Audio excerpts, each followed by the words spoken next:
Souls-like games are mostly focused around melee combat, whereas Remnant 2's focus is around ranged weapons, but that doesn't mean that melee weapons are obsolete. With that said, I think that I've made one of the most fun and satisfying melee builds in Remnant 2, so welcome to my build guide for the Warrior. Now, whilst this build is strong, I would mostly recommend it for use on Survivor or Veteran difficulty. Since most of the enemies in this game are range based, using this build on Nightmare or Apocalypse can be quite challenging. If you do decide to attempt Nightmare or Apocalypse with this build, I would love to know how you got on and how many deaths you had, if any.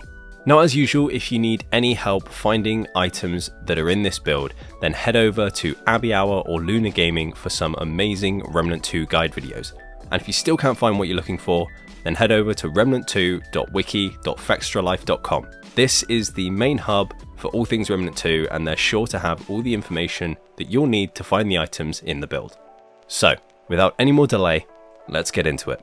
In your Prime Archetype slot, you want to put Challenger with the Juggernaut skill. Since you're going to be focused on melee damage, the Prime perk will give you a second chance at life if you take too many hits, but the skill itself will also increase your speed and melee damage for 25 seconds. In your second slot, you want the Medic archetype with the Healing Shield skill. So you can either pop this before Juggernaut, which will then give you the shield for 10 seconds, or you can hold on to it and wait until you're on low health so that you gain the shield and the 30% health over the duration. And then because of the shield and the lifesteal that you'll do with this build, you'll be gaining your health back super fast. The armor in this build is very simple. You don't need any. None at all. It will make sense later, but you don't have to have any. You can have a few bits, but I'll get onto that later. Now, the weapons are completely up to you.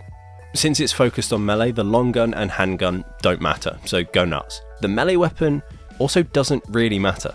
I've tried this build with so many different melee weapons and they all work pretty well. However, there are ones that I use the most with this build as they pair the best with all the components.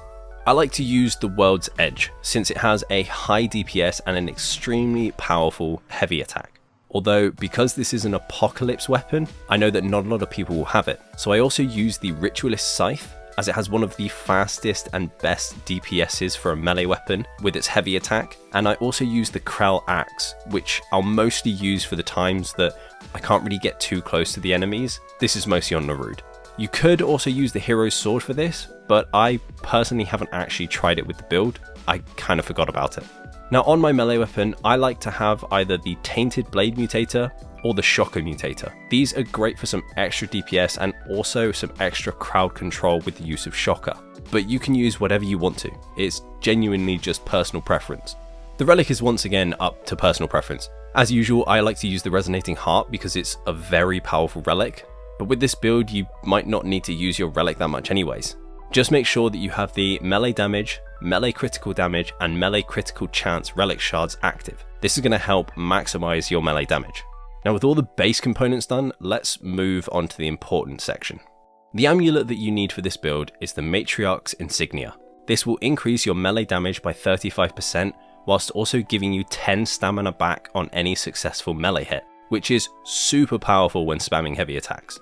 For the rings, you want to start with the Fey Warrior ring. This simply just gives you an extra 15% melee damage. Then add the Flyweight Sting. This ring is the reason you don't want any armor. With this active, you'll gain an increase to your melee damage the lower your armor encumbrance is, which can get up to a maximum of 25% at 0 weight, hence why you don't really want armor. Then, you want the Dying Ember. This will give you 6% of base damage as lifesteal, which is insane with the amount of damage that you're going to be putting out with this build. The final ring that you want is either the Stone of Balance for an extra 7% of damage, or the Burden of the Destroyer for an extra 15% of damage. Since you're not really going to be using ranged weapons, you could use the Burden of the Destroyer, but if you plan on using them a little bit more, then maybe stick with the Stone of Balance. Now, with all the equipment sorted, let's get on to the traits. As usual, there are some traits that are crucial and others that are not. And just like my other builds, I'll go through the crucial traits before I go through the interchangeable ones. Now, with Challenger and Medic active, you already have Strongback and Triage. Strongback isn't actually really going to do anything since you're not wearing any armor, but it does mean that you can put on a few pieces of armor so long as you stay at the 0 weight threshold. Triage is also going to help to improve the effectiveness of all your heals, which is huge for survivability. Adding 10 points into Siphoner is going to increase your lifesteal from 6% to 9%, which is absolutely crazy with this build. Then 10 points into Bark Skin is going to help to give you some extra damage reduction since you're not going to be using a lot of armor, if any at all. Maxing out Endurance and Vigor will also help with survivability, as well as allowing you to continually spam heavy melee attacks.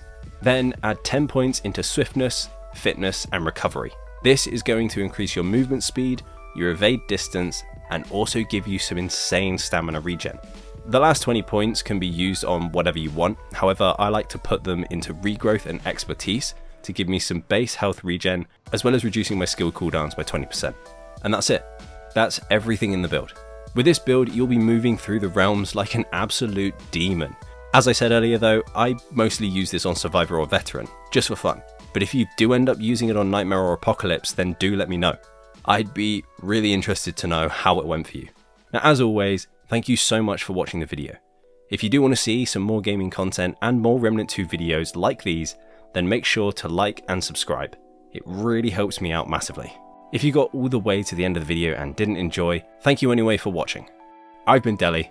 Thank you so much for watching the video. Stay classy guys. Peace.